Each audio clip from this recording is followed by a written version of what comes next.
लेकिन ये साला कर क्या रहा है यहाँ पे? अभी मजा आएगा ना भिड़ो। क्या चाहिए सर आपको? मैडम यही जैकेट चाहिए। अच्छा 3899 का। 3900 का। ठीक है। रुको जरा, हला सबर करो। 10 दूनी 20 हला 2000 रुपया पकड़ा। अरे 2000। अरे भैया ये 3899 यानी 3900 का है। ए देखा मैडम जी, हमके मूर्ख जिन समझा जानू नहीं। आधा 50%। हाँ अरे किसने बोला? आपका दिमाग खराब है क्या? अरे दिमाग तो हाथ खराब बजानू। आई हूँ 50% डिस्काउंट हो गया जब से GST आई गया, हर एक सामान आधा आधा। किसने बोला आपको?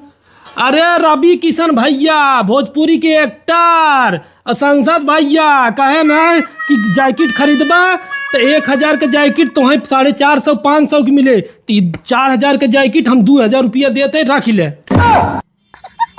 आप रहने दीजिए, छोड़िए। हटे। अरे छोड़िए, नहीं पड़ेगा हमें। आप अरे जाइए। कैसे ना पड़ी? पैसा पकड़िए अपना। अरे पैसा लेके जा, हम दे हाँ। बड़े जिद्दी आदमी है, छोड़िए। ए हटो।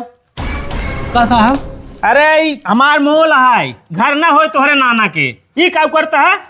भैया मालिक हम ई जमा तो जाना, हम 4000 बा भैया 2000 देते तोहरे मैडम, अब पूरा 4000 मांगा था। 2000 कह दे। अरे रवि भैया कहे ना हर एक माल आधा दाम पे।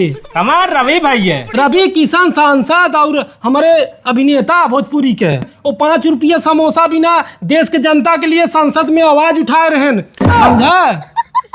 पूरा 4000 रुपया दा। 4000 रुपया दा। जैकेट दे। जैकेट ना देब हम। काहे ना देबा? रवि भैया कहे हैं कि आधे दाम पे मिले हर चीज। हाँ तो जा हुए रवि भैया से अपने ला छोड़ा क्या? तो ऐसा दिखाई देब हम। रवि भैया हमारे साथ अन्याय होता, देख ले जैसे तू कहे रहा वैसे नस्मन करत ना है। 50% चला जा निकला। हाँ देख ले। ओना हो गणित कमजोर बा, तोहरा गणित कमजोर बा। जा। हाँ तो हरे समन का बड़ा गाड़ी जोर बा।